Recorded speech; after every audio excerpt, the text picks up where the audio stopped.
교과서 11쪽 동아시아와 동아시아사 학습 공부하도록 하겠습니다. 교과서의 내용 이해를 좀 돕기 위해서 교과서에는 지금 나와 있지는 않지만 지도를 보면서 설명을 좀 드리도록 하겠습니다. 동아시아 지도인데요. 지금 동아시아의 서쪽 끝, 그 다음에 동쪽 끝, 북쪽 끝, 남쪽 끝은 어디인지를 표시하고 있습니다. 그리고 편의상 이제 1구역, 2구역, 3구역, 4구역 그렇게 이제 나눠놨는데요. 동아시아의 그 북쪽 끝은 어디입니까? 바로 몽골이 되겠죠. 그리고 동쪽 끝은 일본이 되겠습니다. 그리고 이제 남쪽 끝은 북부 베트남이 되겠고, 서쪽 끝, 이 지역은 지금 뭐라고 부릅니까? 바로 티베트권이죠. 그래서 동서로는 일본에서 티베트권까지, 남북으로는 북부 베트남에서 몽골 고원까지가 이제 동아시아의 지역적 범위라고 말씀을 드릴 수가 있습니다. 1구역, 2구역, 3구역 이렇게 나누는 이유는 일단 1구역을 보시면 여기는 이제 그 티베트 고원으로서 평균 해발 고도가 4,500m 이상 되는 그런 아주 고원지대입니다. 숨쉬기가 가장 힘들죠. 그래서 2구역, 3구역, 4구역으로 가면서 점점 지형이 낮아지는 그런 이제 지세를 가지고 있고요. 사람이 이제 가장 많이 살고 있는 그런 지역, 바로 요 3구역이죠. 바로 우리 한국, 그 다음에 뭐 북한, 만주 지역, 중국의 만주 지역, 그 다음에 중국 본토가 있고요. 그 다음으로 이제 사람이 많이 살고 있는 지역은 이제 4구역입니다. 일본과 타이완이 있고요. 그 다음에가 이제 인구 희박 지역이죠. 2구역, 그 중국 서쪽에 있는 사막지대와 몽골 초원지대가 되겠고, 가장 인구가 희박한 지역은 이렇게 바로 티베트 고원의 1구역이 되겠습니다. 지금 현재 이 동아시아에 이 표시된 이 나라의 민족 구성은 어떻게 되는지 살펴보도록 하겠습니다. 일단 몽골은 몽골 민족이죠. 몽골을 구성하는 민족은 대표적으로 몽골 민족이고, 그 다음에 중국은 55개의 한족을 비롯해서 55개의 이제 소수민족으로 구성된 다민족 국가입니다. 이 만주 지역에 연변 조선족 자치주가 있는데, 여기 이제 조선족이 살고 있는데, 이 조선족은 한국 사람입니까? 중국 사람입니까? 중국 사람이죠. 중국의 소수민족 중에 하나가 되겠습니다. 그래서 중국은 한족과 여러 개의 소수민족으로 이루어져 있고, 한국은 이제 한민족이고, 일본은 일본 민족, 그 다음에 이제 베트남은 이제 우리가 비엣족이라고 이렇게 이야기를 합니다. 그리고 이제 역사 속에 있었다가 이제 사라진 민족, 예컨대 뭐 흉노족, 뭐 거란족, 그 다음에 뭐 만주족, 뭐 아이누족, 이런 민족들은 이제 역사 속에서 활동을 하다가 사라진 그런 민족이 되겠습니다.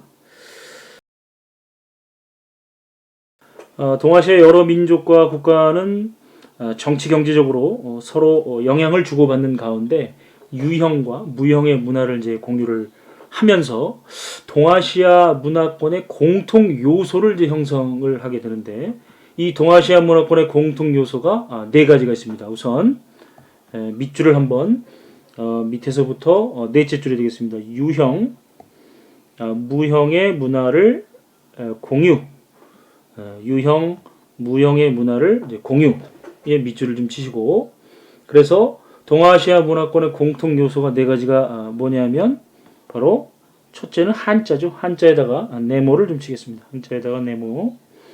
그 다음에 두 번째는 유교 네모. 그 다음에 그 옆에 불교, 주로 이제 대승불교죠. 그 다음에 율령. 그래서 요 네 가지가 바로 동아시아 문화권의 공통 요소. 동아시아 문화권의 공통 요소가 되겠습니다. 그래서 이 동아시아사에 포함되는 국가가 당연히 한국, 중국, 일본이 있는데, 이 베트남이 동아시아사에 포함되는 이유가 바로 뭡니까? 베트남도 한자, 유교, 불교, 율령을 공유하고 있기 때문에 베트남도 동아시아사에 포함이 되는 겁니다. 자, 교과서 12페이지로 한번 넘어가도록 하겠습니다. 오늘날의 이 한중일배, 이 동아시아 국가 간의 관계는 어떻습니까? 아주 긴밀한 협력 관계를 이루고 있죠. 정치적으로, 경제적으로, 문화적으로 매우 긴밀한 협력 관계를 이루고 있습니다.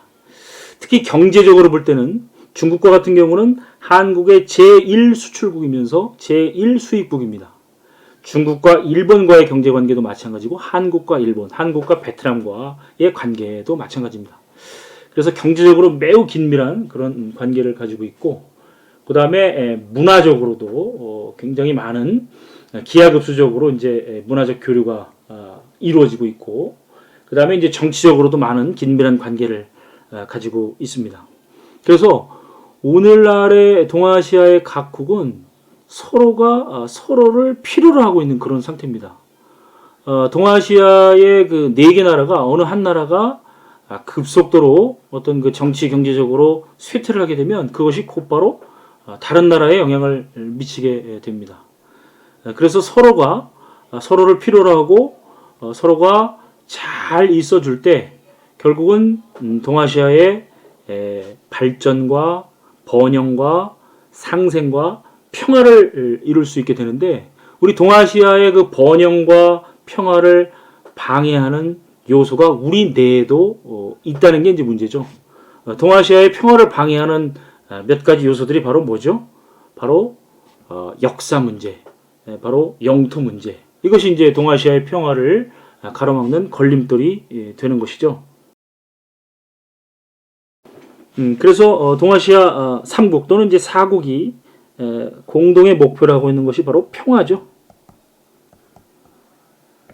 자, 이 평화를 방해하고 있는 요소가 바로 뭡니까? 바로 갈등이죠. 그래서 갈등에는 뭐 역사 갈등이 있고 또 영토 분쟁이 있고, 이 갈등을 해결하기 위해서는 어떻게 됩니까? 갈등을 해결하기 위해서는 상대방을 이해를 해야 되겠죠.